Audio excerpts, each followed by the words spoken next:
এই গরমে বাহিরে তো দূরের কথা, ঘরে থাকাই যাচ্ছে না। অনেকে এসি কিনতে চাচ্ছে, বাজেটের কারণে এসি কিনতে পারছে না। অনেকে আবার কিনে নিয়ে আসছে এয়ার কুলার। কিন্তু আসল প্রশ্ন হচ্ছিল, এয়ার কুলার কি এসির মতন ঠান্ডা দিতে পারে, নাকি এটা শুধু ফ্যানের আপডেট ভার্সন? আজকের ভিডিওতে আমি খুব সহজেই আপনাদের বুঝিয়ে দেব এয়ার কুলারের সাথে এসির আসল পার্থক্য। এসি এসি আসলে রুমের ভেতরের গরম বাতাসকে টেনে নিয়ে গ্যাস এবং কম্প্রেসরের মাধ্যমে সেটাকে ঠান্ডা করে আবার রুমের ভেতরে নিয়ে আসে। বাইরের তাপমাত্রা যদি 40 ডিগ্রি সেলসিয়াস হয়, ভেতরের তাপমাত্রা 22 ডিগ্রি করা সম্ভব।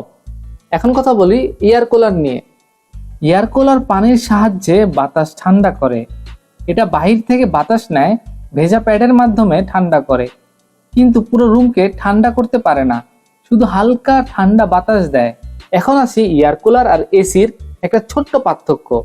এসি এসি হলো আপনার ঠান্ডা করে ফ্রিজের মতন, আর এয়ার কুলার পানি, বরফ আর বাতাস মিলে হালকা ঠান্ডা করে। আপনার রুমের তাপমাত্রা যদি 22 ডিগ্রি হয়, তাহলে এয়ার কুলার আপনার তাপমাত্রা 2% কমাবে, মানে 20 ডিগ্রি করবে। চলুন জেনে আসি কোন ব্র্যান্ডের এয়ার কুলার বা এসি কিনবেন আর দাম কেমন। এসির নানা রকমের মডেল আছে, তার মধ্যে ওয়ালটন, গ্রিক, এলজি। ওয়ালটনের দাম শুরু হয় 40,000 থেকে 70,000 টাকার মধ্যে। গ্রি 50,000 টাকার থেকে 90,000 টাকার মধ্যে পাওয়া যাবে। এলজি 70,000 টাকার থেকে ওপরে গেলে ভালো পাওয়া যাবে। এয়ার কুলারের প্রাইস এবং মডেল, সিঙ্গার আছে, ওয়ালটন আছে, আরো অনেক ব্র্যান্ডের আছে। সিঙ্গারের দাম হচ্ছিল 8,000 থেকে 15,000 টাকার মধ্যে পাওয়া যাবে। ওয়ালটন 10,000 থেকে 18,000 টাকার মধ্যে পাওয়া যাবে। তাই বাজেট কম হওয়ার কারণে অনেকে কুলার নিয়ে থাকে। আমি এখানে একটি কথা বলবো, সেটা আপনি একটি কুলার থেকে একটি জালি ফ্যান কিনা অনেক উত্তম।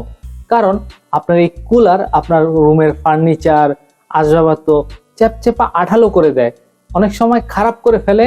এসির রুমের আর্দ্রতা যদি বেশি হয়ে থাকে বা কমও হয়ে থাকে, এসি আপনার রুমকে ঠান্ডা করে ফেলবে। কিন্তু এয়ার কুলারের আর্দ্রতা যদি রুমে বেশি থাকে, তাহলে ও ঠান্ডা করতে পারে না। এসিকে ইনস্টল করা, সেট করা অনেক খরচ, কারণ এটাকে ইনডোরে সেট করতে হয়, আউটডোরে সেট করতে হয়, এটাই ব্যবহারের পরে আবার আপনাকে সার্ভিস করতে হয়। কিন্তু এয়ার কুলারে এরকম কোনো সুবিধা নেই। কাঁধে করে নিয়ে আসবেন, বসাবেন, প্লাগিং দিবেন, প্লে দিবেন, শেষ।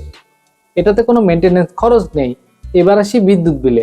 এসিতে বিদ্যুৎ বিল অনেক এসে থাকে, কিন্তু এয়ার কুলারে বিদ্যুৎ বিল অনেক কম আসে। কিন্তু এসি যদি আপনার বিভিন্ন মোড আছে, মোড যদি ইউজ করেন, তাহলে আপনার বিদ্যুৎ বিল কম আসবে। আর এয়ার কুলারের কোনো মোড নাই, জাস্ট খালি একটা ফ্যান ও একটু ঠান্ডা বাতাস বের করে দেয়, তাও আবার পানি আর বরফের মাধ্যমে। এখানে বিদ্যুৎ বিল অনেক কম আসে। এখন আপনি কোনটা কিনবেন? আপনার যদি বাজেট বেশি হয়ে থাকে আর রুমকে ঠান্ডা করতে চান, তাহলে অবশ্যই এসি কিনবেন। আর যদি আপনার বাজেট কম হয়ে থাকে আর যদি হালকা ঠান্ডা বাতাসের ফিল নিতে চান, মানে সিম্পলের মধ্যে গর্জিয়াস, তাহলে এয়ার কুলার কিনুন। আর আমি তো এক কথাই বলেছি, এয়ার কুলারের থেকে একটা জালি ফ্যান কিনা উত্তম।